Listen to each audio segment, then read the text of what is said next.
RLV Ramakrishnan പിന്തുണയുമായി കലാരംഗവും സാംസ്കാരിക കൂട്ടായ്മകളും. Thiruvananthapuram Manaveeyam വീഥിയിൽ RLV Ramakrishnan പിന്തുണയറിയിച്ച് Mohiniyattam സംഘടിപ്പിച്ചു.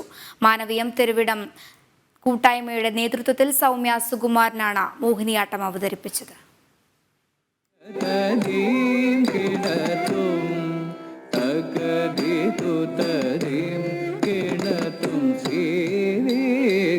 RLV രാമകൃഷ്ണന് പിന്തുണയറിയിക്കാൻ സർഗാത്മിക സമരമാർഗമാണ് സൗമ്യ സുകുമാരൻ തെരഞ്ഞെടുത്തത്. തിരുവനന്തപുരം മാനവീയം വീഥിയിൽ ചിലങ്ക കെട്ടി സൗമ്യ ചുവടുവെച്ചത് പ്രതിഷേധത്തിന്റെ നൃത്തം കൂടിയായിരുന്നു.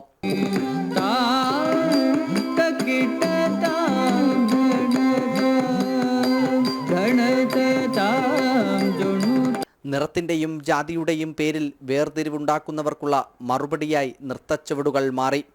ഒരു തരത്തിലുമുള്ള വേർതിരിവും കലയിലില്ലെന്ന് സൗമ്യ സുകുമാരൻ പറഞ്ഞു.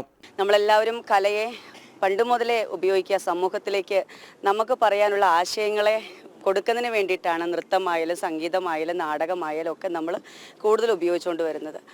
ആ ഒരു മേഖലയിൽ തന്നെ നിൽക്കുന്ന ഒരാൾ ഇതുപോലത്തെ ഒരു നിറത്തിൻ്റെ പേരിൽ അധിക്ഷേപിക്കുക എന്ന് പറയുമ്പം എന്ത് തന്നെ വൈരാഗ്യം ഉണ്ടെങ്കിൽ കൂടിയും പരസ്യമായിട്ട് അങ്ങനെ ആക്ഷേപിക്കുന്നതിനോട് വളരെയേറെ പ്രതിഷേധമുണ്ട്.